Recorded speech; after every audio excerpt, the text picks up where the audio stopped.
menyo hati kita nyogot justru raja god ubayangna jaro-jaro aki-aki nyo akan god pejut karena raja god. Tapi menyo hatinya hana jaga, hatinya akan mati.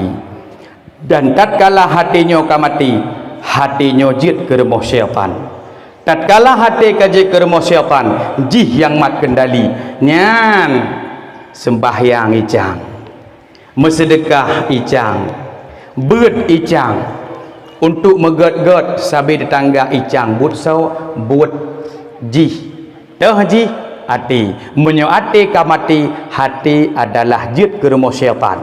Tatkala hati ke remah syaitan yang kejih mat kendali bolehun man tengku ena ubat hati nah orangnya dah pegahkan je maka ubat hatinya hana pada remah sakit tiban penyakit hati ria dengki tekabo bengeh nyanji maka baik na rencana kena jak pada remah sakit dok dah ubat dengki 5,000 hana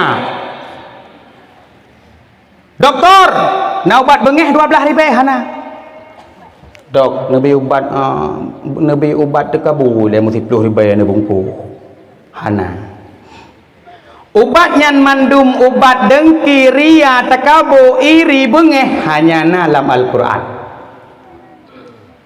teh bukti lun begah sebagaimana Allah berfirman Bismillahirrahmanirrahim wa yashfi sudura qaumin mu'minin dan disembuhkan di dalam dada mereka itu qaumin mu'minin segala kaum orang mukmin.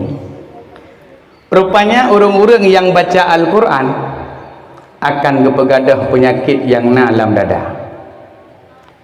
Wa yudhhibu ghaiza qulubihim dan kepegadah kemarahan yang na dalam dada. Rupanya orang-orang yang sering bengeh cocok baca Al-Quran. Karena kepegahannya orang yang baca Al-Quran akan kepegadah kemarahan. Orang baca Al-Quran akan kepegadah perasaan gelap yang dalam dada, akan timbul cahaya jiwa dengan sebab kejernihan Al-Quran. Maka mulai jino terkedina rapat dalam kampung, kadang nampu sapu agaknya bagi melasah wah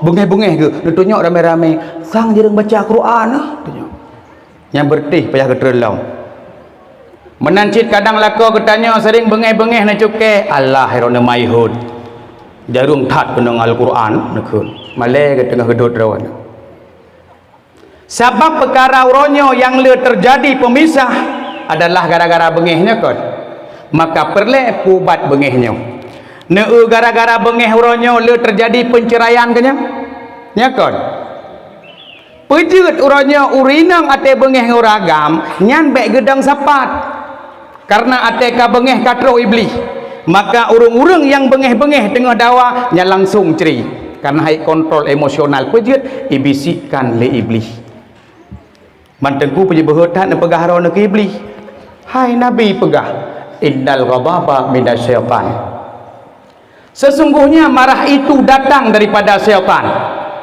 kan bak ketanya bengehnya bak syaitan wa syaitanu khuliqa minan nar dan syaitan itu diciptakan daripada api fa innama tudfa'u naru bil ma'i maka sesungguhnya api itu akan bisa mati dengan air fa idza kutiba hadukum maka apabila seseorang di antaramu itu marah kata Rasul falyatawadda hendaklah dia berwudu.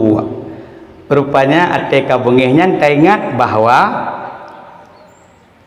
roh iblis maka dia wudu baik gelungku ipa ladum kadang tengah bengeh menyo lako gedumpang geing goknya dada gedumpang puhan dawai le ladum na ladum bak rumah lucu-luculah matete kena dawa bengeh nyan kamain laju truk yang na pampung maju pampung perubah TV perubah mari-mari tot baje-baje raya so yang ma truk yang ya berblender gepak oleh gepak pahlimang iblis kayak je kopi mentinggal di dua maka klik di madu Allah anak le baje raya anak tu Madakah uno tumpang dada.